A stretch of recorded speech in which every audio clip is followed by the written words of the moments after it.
Let's create this amazing decoupage fawn art bottle together. Okay, so here we are. I'm still waiting for the drying process, which drives me nuts. So what we're gonna do is we're gonna do some molds while we're waiting. Since we can't do the image adherence just yet, we are going to open up our DAS air-dried clay. And we're gonna do a couple molds so that those will be done by the time we're ready to apply them rather than waiting at that time. So this is air dry clay, which means if it sits open too long, it will start to dry out. I like to use a palette knife. Hopefully you can see that, okay?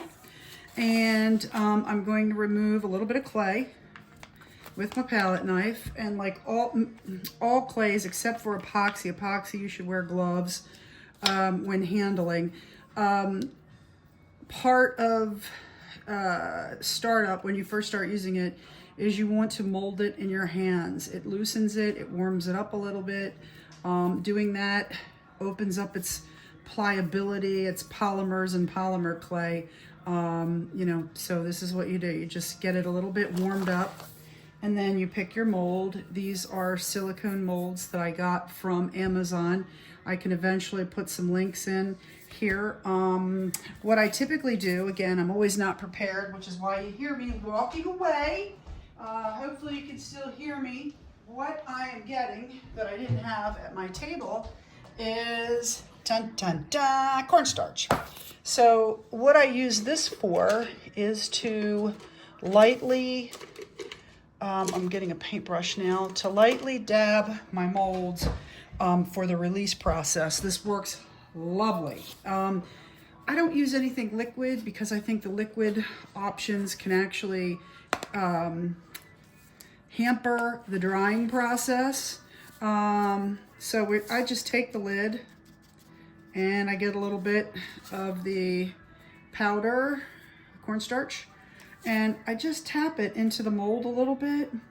I have a pretty thin brush. I mean, it's not a big brush, but it's definitely a flexible brush. It's not a hard brush. And all I'm doing is just I'm not going to be using the crown inside. I'm not interested in that. Well, what the hell. Oops, sorry for those that don't like that word. Anyway, okay, so this is now ready, and same, I'm just playing around while we wait. So I really liked the moth. This moth I liked from the last project I did. And you could do dragonflies. So I don't want to get too far away from myself in the process, but I like this one too. The problem is, I don't know if you can see these or not, these molds are a lot thinner. These white ones are a lot thinner, which is great when using these on bottles if you don't want something too pronounced. Like this is a clay, that is that one. It's absolutely beautiful. You can see it's not too bold or too, get a little bit of residual, some of those little cobwebby type things from glue gun. Anyway, you can see how pretty it is. It's very pretty and it's very thin versus the one up top, which is definitely a lot thicker, if you can see that.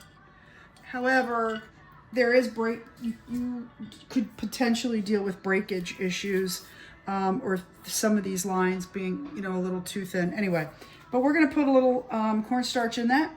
There we go.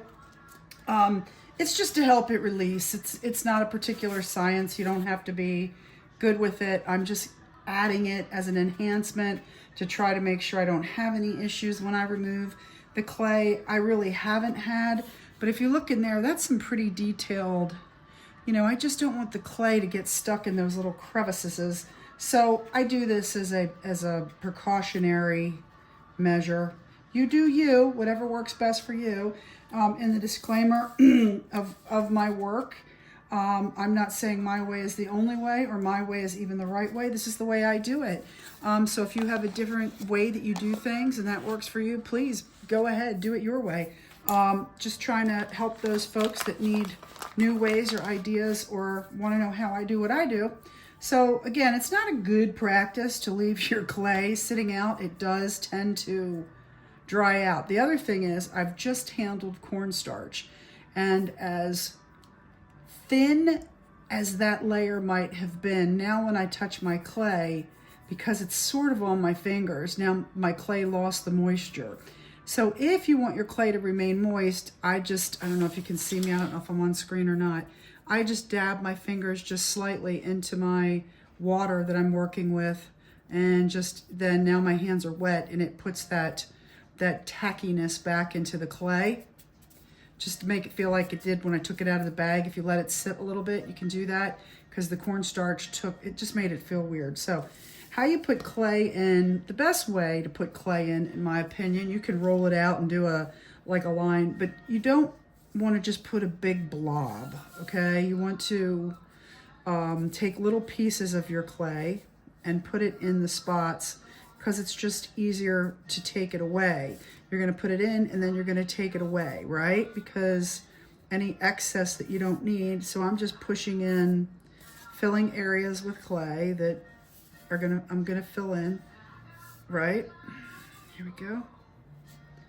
Yep, just filling it in. You can see like I put too much there and I get all this over. And then just a little bit more here.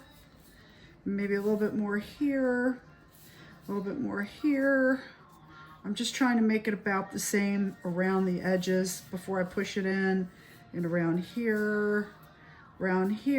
Okay, so there's different tricks and variations of ways to, hang on a second, sorry.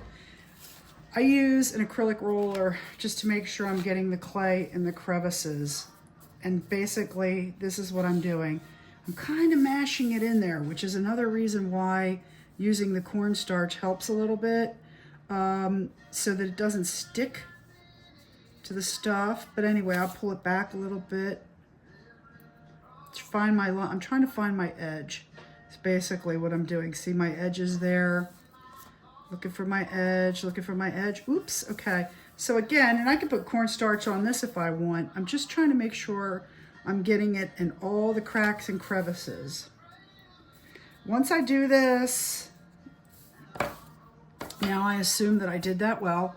I take my finger, dip it in whatever water that you have, get it nice on your fingers, and then hit the top of your mold. That helps smooth the top. I'm applying a pretty good amount of pressure right now, as if I'm pushing that in there. And what's allowing me to run across the top like this is the fact that my fingers are wet. It would not go smoothly if my fingers were dry. So now that we have that, I'm going to use my palette knife, which is why I absolutely love this tool. All right, and this is where I'm going to take the excess off. One thing of note, don't go from the outside in, go from the inside out. And the reason is because you will pull the clay out. This is one of those areas I'm not really great at. I do it to the best that I can. You can always take the extra clay and put it back in. You just try to go smoothly across the top. That's what makes a palette knife really good for this, that it just has the right edge. It's not sharp, but it's enough of a thin edge and a hard edge to take the clay out without causing a lot of breakage or pulling it out. See, it's working very good. It'll show you, you can tell where the, yeah, hopefully most of this was on screen. If it isn't, I apologize for that right now. All right, so now when you get a little spot that's looks like I pulled it out, you just put a little dabby dab of clay back in there. You take your water and you do it again. So we took off the excess on the top to make it level or flat inside the mold, so we don't have big mounds. And I can feel it with my finger as I'm touching this that I have the edge of the mold. You'll be able to feel that. You can feel the edges where the mold begins and ends. I feel pretty good about the fact that it's filled, it's in. That's what it looks like. It's pretty level. And then you pop this sucker in the freezer for 20 to 30 minutes. You don't want to leave it in there for an hour. It can actually over cure. But freezing it is what allows you to pull it out of the mold and still be able to touch it a little bit. You want to keep your handling down to a minimum. I just saw a little spot in there. See, I dip my knife in there sometimes too to make it move. It moves smoother when it's wet. There we go. I just filled in, making sure those little gaps are filled in. All right, so that's basically how that works. I'm gonna pop that in the freezer, and I have enough clay left over right now where I think I can do this guy too. He's very thin, so because he's thin, he doesn't require a lot of clay. I'm just popping him in there. My fingers are sticky because I wet them. And see how it's like kind of sticking to my thumb? If I put more cornstarch on, that would instantly stop, but I don't want to do that. So, because I don't really need to, it's not that much of a problem. So I'm just squishing it in, squish, squish, squish, squish. So, yep, popping it in. And then again, let's go with the roller here. The roller is going to help do what my fingers can't. It's kind of leveling it out a little bit. And I know that by applying pressure, I know that I'm getting into the areas more consistently. I'm going to put a little bit of water on my palette knife. This one's working a little easier, and I'm going to pull it right off the top. Again, I'm going from the inside out because it prevents from pulling up, from pulling the clay up and out of the mold. So when you start in the middle versus the side, it kind of leaves it where it is rather than lifting it out of the mold. Wet your finger, see what I'm doing? Yep. And then what I'm gonna do here in short order is I'm gonna pop these in the freezer, and then I'm gonna start back on the bottles that we are still waiting to get our images adhered. And it's because for whatever reason, maybe I put a little bit more on the crown bottle, but it's taking a while for that to, here it is, let's take a look. So here's my crown bottle. It is half primered. Like I said, I would do that off screen. So I need to be able to, it has to be dry enough so that when I turn it on its side or stand it up, that what I've put on doesn't come back off onto the paper. So I'm waiting for it to be dry to the touch, not permanently cured, but dry enough that I can handle the bottle. The other two bottles, the maple syrup bottle is basically done, but I'm gonna hit, when I do this side of the crown bottle, I'm gonna hit the bottom of the maple syrup bottle, and this guy the same. So once these are dry enough, I'll be back and we'll do images. Thanks for sticking with me.